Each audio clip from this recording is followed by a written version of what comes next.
नाशिक जिल्ह्यातील सिन्नर तालुक्यात मिरगाव एक छोटंसं गाव आहे आणि त्याच गावामध्ये ईशान्येश्वराचं हे भव्य मंदिर जे आहे ते उभारण्यात आलेलं आहे।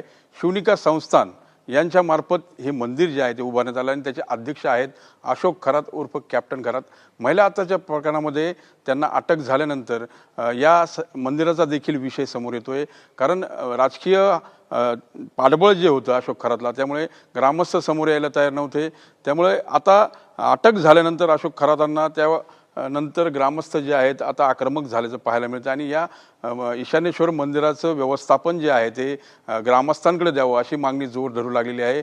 खरं तर 16 ऑगस्ट 2010 रोजी या मंदिराची स्थापना करण्यात आली। या ठिकाणी शिवलिंगाची स्थापना करण्यात आली आणि अनेक धार्मिक कार्यक्रम वर्षभरामध्ये या मंदिर परिसरामध्ये होत असतात।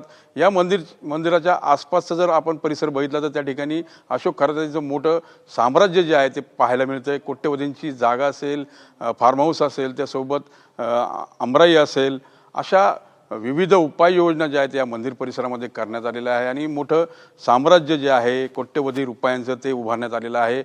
खरं बघितलं तर मिरगाव हे छोटंसं गाव आहे आणि त्याची बदनामी होत असल्यानं अशोक खरातचे जे गैरप्रकार आहेत किंवा जे कृत्य समोर येत आहेत त्यामुळे गावाची बदनामी होते आणि त्यामुळे हे जे देवस्थान आहे ते विश्वस्त मंडळ जे आहे ते बरखास्त करावं आणि हे देवस्थान ग्रामस्थांना द्यावं अशी मागणी जी आहे ती जोर धरू लागली। तर दुसरीकडे अशोक खरात यांच्यामुळं जी गावाची बदनामी होत आहे त्या अनुषंगाने ग्रामस्थ आता एकवटायला लागलेले आहेत आणि माध्यमांसमोर येऊन बोलायला देखील आता तयार व्हायला लागलेत। अनेक कारनामे जे आहेत ते खरं तर मिरगावमधील नागरिकांनी देखील आपल्याला सांगितलेलं आहे।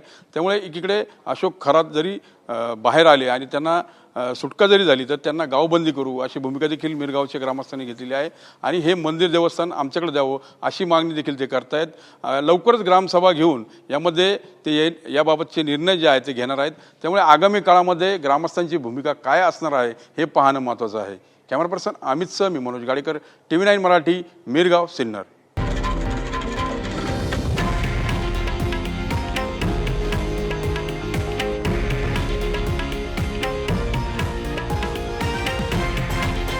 हे आहे देशातील नंबर 1 न्यूज नेटवर्क आणि आपण पाहत आहात TV9 मराठी, एकमेव।